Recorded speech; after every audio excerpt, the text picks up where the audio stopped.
to find meals that don't cost a lot and fill you up. Especially around this time of the year where you're probably doing a little bit more cooking. So I'm going to do a really simple dish. It's potato soup. So easy to make at home that you do not need to go anywhere else to get it. And of course you can make it just the way you like. So let's get to it. You gotta start off, of course, you're gonna need some nice potatoes peeled. These are gold potatoes or yellow potatoes. I think they work perfect in this one because of the creaminess. Russets tend to be a little bit on the more crumblier side. But if that's all you have, then you work with what you have. You're going to take about a 3-pound bag and take a few out. So about 2 to 2.5 pounds of small diced potatoes. Now, you do want them to be, as close as you can, evenly cut. Probably about an inch, inch and a half. Just about what you would do for your potato salad. Yeah, just like that. I'll get to dicing and we'll go on to the next cut, which will be bacon. Who can resist bacon, right? So as you see, we have 1 medium onion, 2 large cloves of garlic. We're going to use 6 to 8 slices of bacon and we're going to chop that up.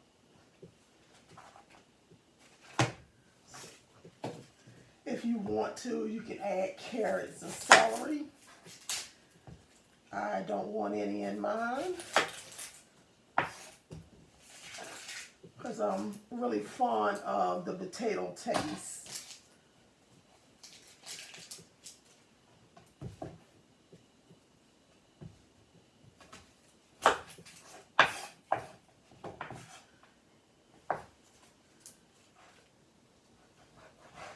I'm just going to dice this up, as you can see.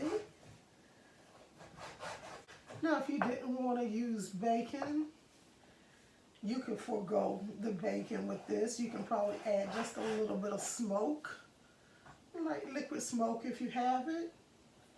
If not, that's fine.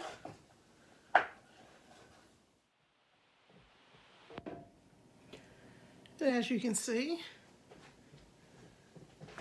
I'm not going to put everything in the pot at once.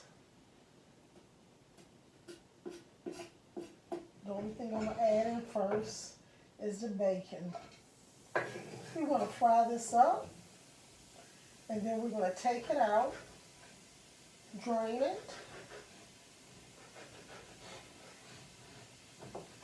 and put it to the side.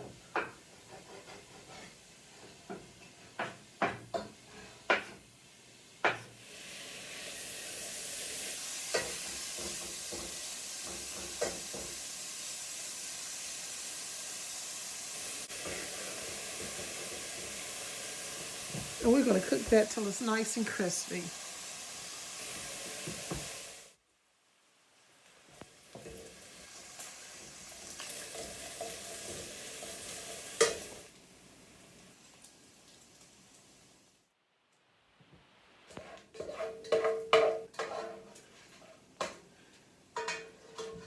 Well, surprisingly enough, this doesn't have a lot, I mean, it has fat in it, but not as much fat as I had from the bacon I bought last week.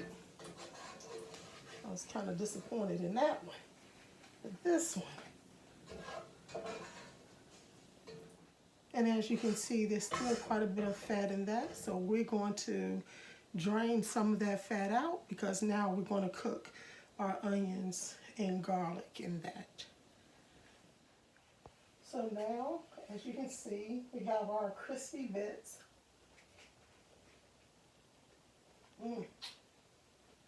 That's pretty good. All I want to do now is add my onions to this. We're going to cook them. We're going to cook them until they begin to get translucent and soften up. Now this is what we have left from the bacon fat. This will be really nice to save and cook some scrambled eggs in or use it for other flavoring.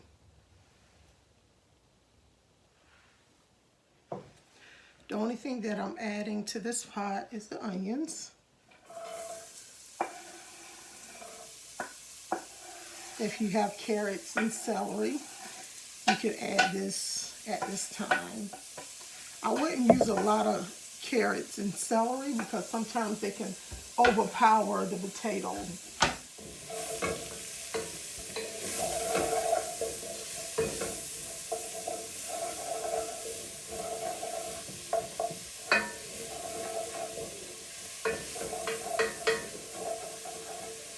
And as you see, they're getting shiny and see-through a little.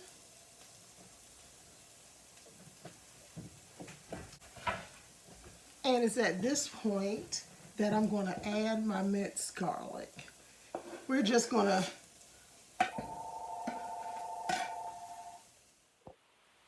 add that garlic in, and we're just going to stir it for roughly about 30 seconds until it's fragrant. You just want to cook that rawness out of it. That is it.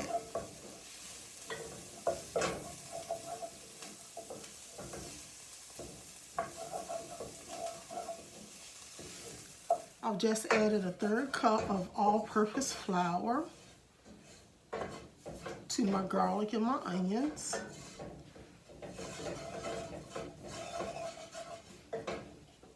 I might add just a little dot of oil of my bacon grease. Grease is such an ugly word. Let's just say bacon flavor. Oh, that sounds better.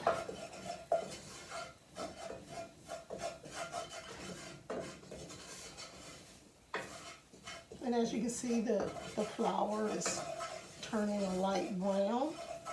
Now, at this point, I'm going to add 2½ cups of chicken broth.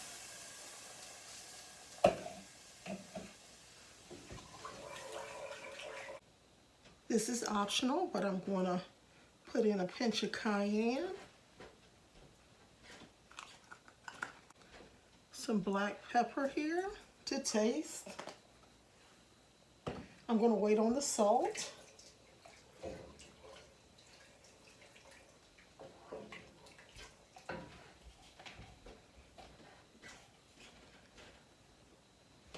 And just be careful that you don't splatter the hot stuff on you. I'm going to add the potatoes. Looks like I got a lot more potatoes than broth. I mean, because how can we really accurately measure potatoes? So I'm just going to add enough just to cover just a little.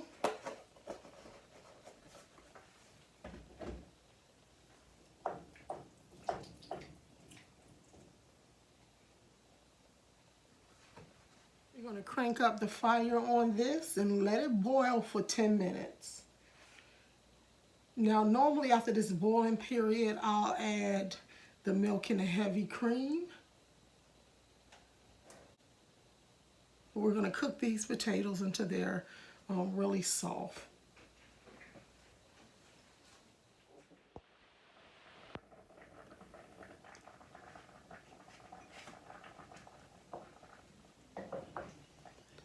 This recipe calls for 2/3 cups of heavy cream, which I thought I had. Now, I was going to run out to the store, but there's always a little substitute, right? What you're going to do in place of heavy cream, this will not work if you're trying to make whipped cream. But for most other recipes, it will work.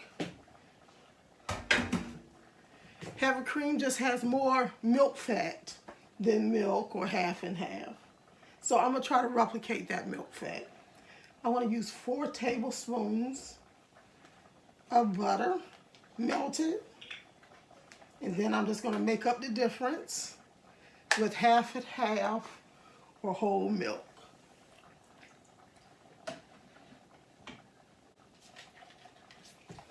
Okay, let's add that in. Why did I add the milk? Why did I add this butter to the milk? Because it cooled off.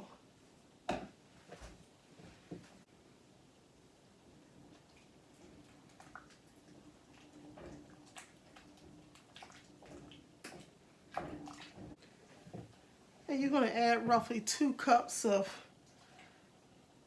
whole milk.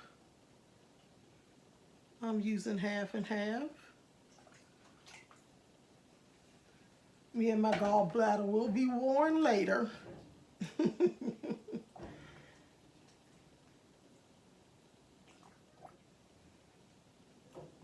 And bring it up to a boil again. I want to taste the broth to see, do I need to add any more salt? Be careful, it's hot.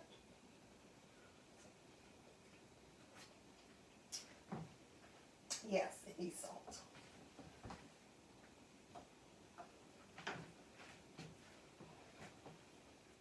But of course you're going to salt it for your preference. That's why it's so important to taste.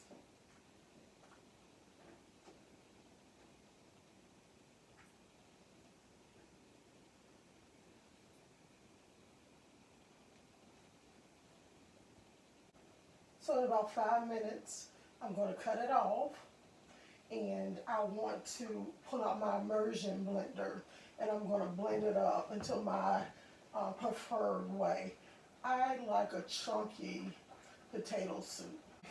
If you don't have an immersion blender, then you can wait till it cools down, and then you can pour it into a regular blender.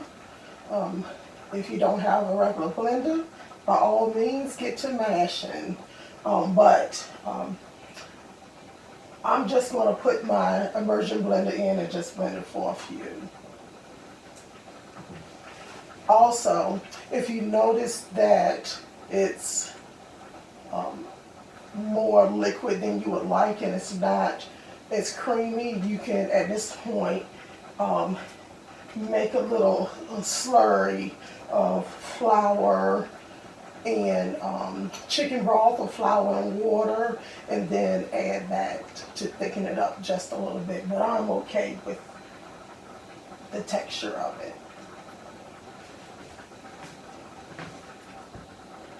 Turn it down just a little, it's popping.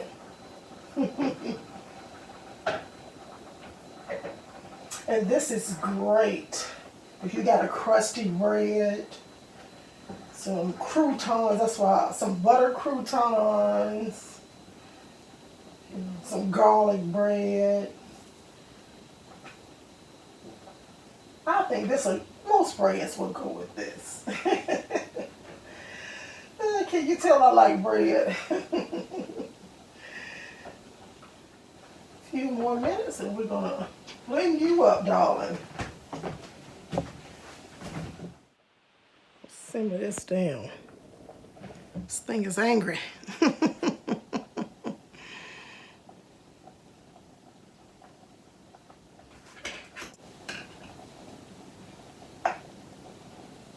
Oh yeah, those potatoes are nice and soft.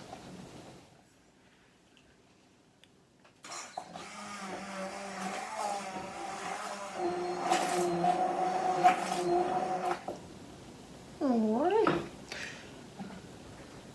so now I'm going to cut it back on, and now I want to simmer.